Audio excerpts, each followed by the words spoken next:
আসসালামু আলাইকুম ওয়া রাহমাতুল্লাহি ওয়া বারাকাতুহু। আমার এই ভিডিওটা আপনারা যদি সম্পূর্ণ দেখতে পারেন তাহলে আপনারা নিজের বশীকরণের কাজ নিজেরাই করতে পারবেন। আপনারা হয়তো অনেকে আমার মতনই কবিরাজ দিয়ে কাজ করাইছেন, কাজ করানোর পরে কাজটা হয় নাই, হয়তো কাজে কোনো বা উনি কাজ করেই নাই, আপনার কাছ থেকে টাকা নিচ্ছে বা কাজ করছে, করার পরও কাজের বাধা থাকার পরে হয়তো কাজটা হয় নাই। তো আবার আমি মিথ্যা হইতে পারি, আমার মুখের জবান মিথ্যা হতে পারে, তো আল্লাহর কালাম কখনোই মিথ্যা হবে না।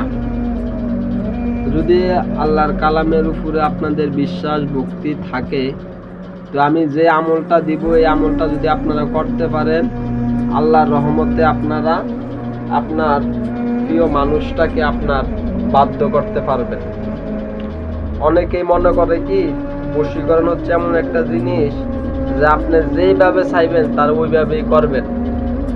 বিষয়টা কিন্তু এরকম না। সব কিছুর একটা ভালো একটা খারাপ দিক থাকে।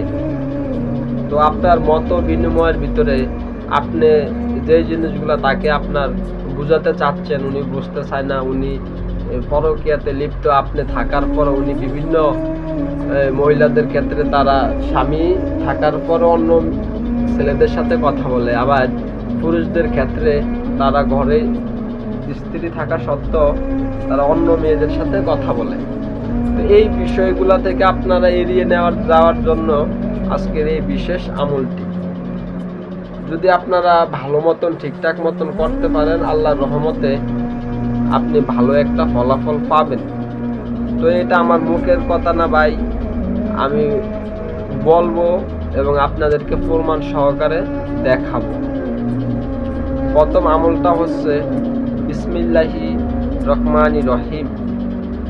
বিসমিল্লাহ, শুধুমাত্র বিসমিল্লাহ 786 বার পরে পানিতে ফু দিয়ে যাকে খাওয়াবেন সে আপনার প্রেমে উদয় হয়ে থাকবে, সে আপনার ভালোবাসা থাকবে। এবং দ্বিতীয় আমলটা হচ্ছে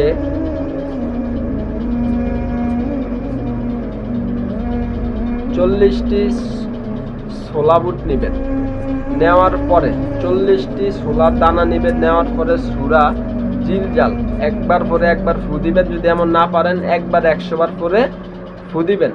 ফু দিয়ে ওগুলো সাথে সাথে আগুনে পুড়ে দিবেন, একটা না 7 দিন করবেন, ইনশাল্লাহ আপনি রেজাল্ট পাবেন। এই যে প্রমাণ দেখাচ্ছি আপনার।